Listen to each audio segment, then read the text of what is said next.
Hello বন্ধুরা, welcome back my channel with another blog. চলে এসেছি নতুন ভিডিও নিয়ে। সবাইকে রথযাত্রার অনেক অনেক শুভেচ্ছা। তো আমি রথের দিন কি করলাম, কেন রথে যেতে পারলাম না, সেটাই তোমাদের সঙ্গে শেয়ার করব। তো রথের পরের দিনই ছিল বিপত্তারিণী পুজো, তার জন্য গাছ থেকে ছোট ডাব পাড়ানো হচ্ছিল, পুজোতে লাগবে তাই। আর একটা কথা তোমাদের বলতেই ভুলে গেছি, দিনটা ছিল 12ই আষাঢ় 27শে জুন।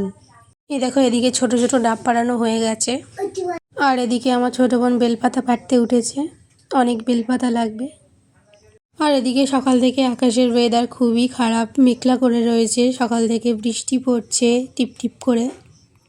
আর আমি বৃষ্টিতে ভিজে ভিজেই পুজোর অনেক কাজই করেছি। কিছু কাজ যদি এগিয়ে থাকে তাহলে আমি রথে যেতে পারবো, তাই তো সেগুলোর ভিডিও করা হয়নি। তো তারপরে আমার স্নান করে খাওয়া দাওয়া হয়ে গিয়েছিল, তারপর আমি ভিডিও শুরু করেছি। তোমাদের আগেই বলেছি যে এর মাঝখানে কিছু ভিডিও করতে পারিনি। তো চলো তোমাদের দেখাই আমি কি কি কাজ করে রেখেছিলাম। তো এখনও টিপ টিপ করে বৃষ্টি পড়ছে, তোমরা বুঝতে পারছো কি না ভিডিওতে অতটা বোঝাও যাচ্ছে না। তো এদিকে দেখো, ঠাকুরঘরের সামনে একটা প্লাস্টিক টাঙিয়ে দিয়েছিলাম। তারপর এদিকে আম পাতা তুলে ঘিরে দিয়েছিলাম ঠাকুরঘরের চারিদিকে। তারপরে ঠাকুরঘরের চারিদিকে কলা গাছ পুঁতে দিয়েছিলাম। আরও অনেক কাজই করেছি। পুজোর ছোটোখাটো অনেক কাজই থাকে।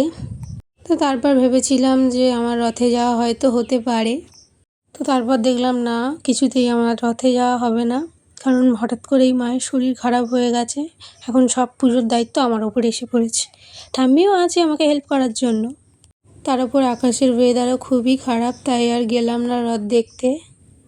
তারপর বাবাও পুজোর বাজার করতে যাওয়ার সময় আমাকে বলে গেল যে উল্টো রথে যাস, এই রথে যাস না।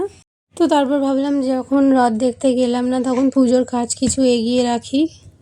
এই যে গ্যাস ওভেন এইগুলো পরিষ্কার করছিলাম, আর এই টেবিলের উপর যে রোজকার বাসনপত্র থাকে সেগুলো সরিয়ে দিচ্ছিলাম।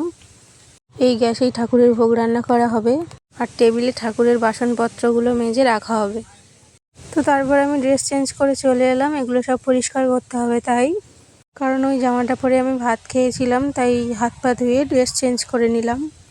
তারপর আর কি কাজে লেগে পড়লাম। তারপর গ্যাস ওভেনটাকে ভালো করে মুছে নিলাম। প্রথমে সাবান দিয়ে তারপর জল দিয়ে ভালো করে পরিষ্কার করে নিলাম। আর আমার দাদাভাইয়ের একটাই কাজ, ক্যামেরা দেখলেই তার সামনে গিয়ে বসে পড়বে। আর ওই একইভাবেই আমি টেবিলটা পরিষ্কার করে নিলাম। তো ওদিকে গ্যাস ওভেন টেবিল সব কিছুই পরিষ্কার হয়ে গেছে, এবার পালা ঠাকুরের বাসনপত্রগুলো মেজে নেওয়ার। তো চলো এবার ঠাকুরের বাসনপত্রগুলো মেজে নিই। তো চলো দেখা যাক এই বাসনপত্রগুলো এক চুটকিতে মেজে নেওয়া যায় কি না। এখানে ঠাকুরের সমস্ত বাসন রয়েছে। তো চলো এই একটা চুটকি মারলাম আর বাসন মাজা হয়ে গেল। এই দেখো বাসন মাজা হয়ে গেছে, টেবিলে রেখে দিয়েছি। আর এদিকে গ্যাস ওভেন সব পরিষ্কার হয়ে গেছে।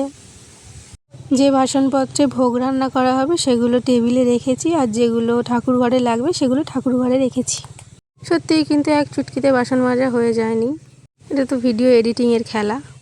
সত্যি যদি এত তাড়াতাড়ি বাসন মাজা হয়ে যেত তাহলে এরকম অন্ধকার হয়ে যেত না নিশ্চয়ই।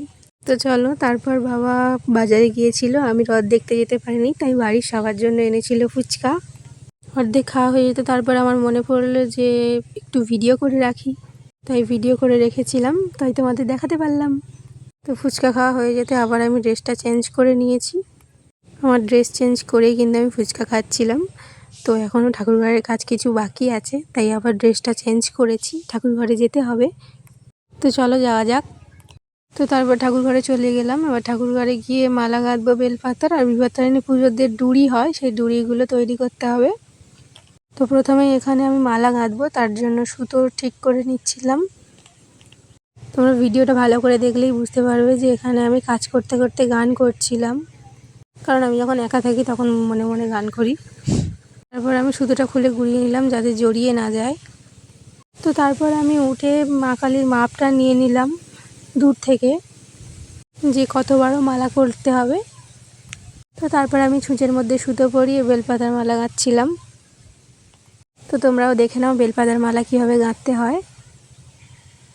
এগুলো সকালে বোন পেরে দিয়েছিল, আর দুপুরবেলা আমি গুনে রেখেছিলাম 108টা, তাই এখন আর গুনতে লাগবে না, একেবারে মালা গেঁথে নিচ্ছি। তো তারপরে এই দেখো আমার মালা গাঁথা হয়ে গেছে, এবার ডুরি তৈরি করব। তার জন্য লাগবে দুর্ব, বেলপাতা, ফুল আর লাল সুতো। তো চলো ডুরি তৈরি করা যাক।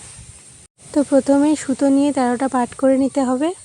তারপর এই সুতোর মধ্যে 13টা করে গিট্টি দিতে হবে। আর ফুল, বেলপাতা, দুর্ব এই 13টা গিট্টির যে কোনো একটা গিট্টির মধ্যে লাগিয়ে দিতে হবে। এইভাবেই ডুরি তৈরি হয়ে যাবে।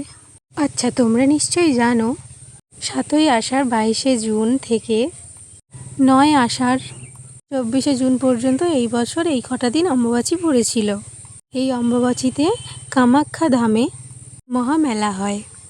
কামাখ্যা ধাম সতীর 51 পীঠের মধ্যে একটি। ওখানে বড় করে মেলা হয়। এবার তোমরা ভাবতেই পারো আমি এসব কেন বলছি।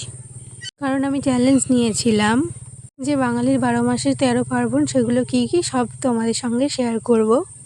তো আমার তো কামাখ্যা ধামে যাওয়ার সৌভাগ্য হয়নি, তাই তোমাদের এই ভিডিওতে বলে রাখলাম। যদি ভিডিওতে কিছু ভুল বলে থাকি তাহলে প্লিজ ক্ষমা করে দিও। তারপরে এই দেখো তোমাদের সঙ্গে কথা বলতে বলতে আমার ডুরি তৈরি করা হয়ে গেছে। তাই অনেকগুলোই ডুরি তৈরি করা হয়ে গেছে। তারপরে এই যে সব ডুরি তৈরি করা হয়ে গেছে, এবার এগুলোকে রেখে দেব। তারপর এগুলোকে গুছিয়ে রেখে দিলাম। তো আমার ঠাকুরঘরের কাজ শেষ আজকের মতো। মা কালীকে টাটা করে দিলাম। তারপর চলে এলাম। ঠাকুরঘরে ঢুকেছিলাম তখন বাজে 7টা, সাড়ে 7টা, আর বেরিয়েছি পুরো 10টার সময়। যদিও 10টা বাজতে 10 মিনিট বাকি ছিল। তো আজকের মতো টাটা, দেখা হবে পরের ভিডিওতে। ভিডিওটা ভালো লাগলে লাইক করে দিও, কমেন্ট করতে ভুলবে না কিন্তু, সাবস্ক্রাইব করে দিও প্লিজ। Tata, bye bye.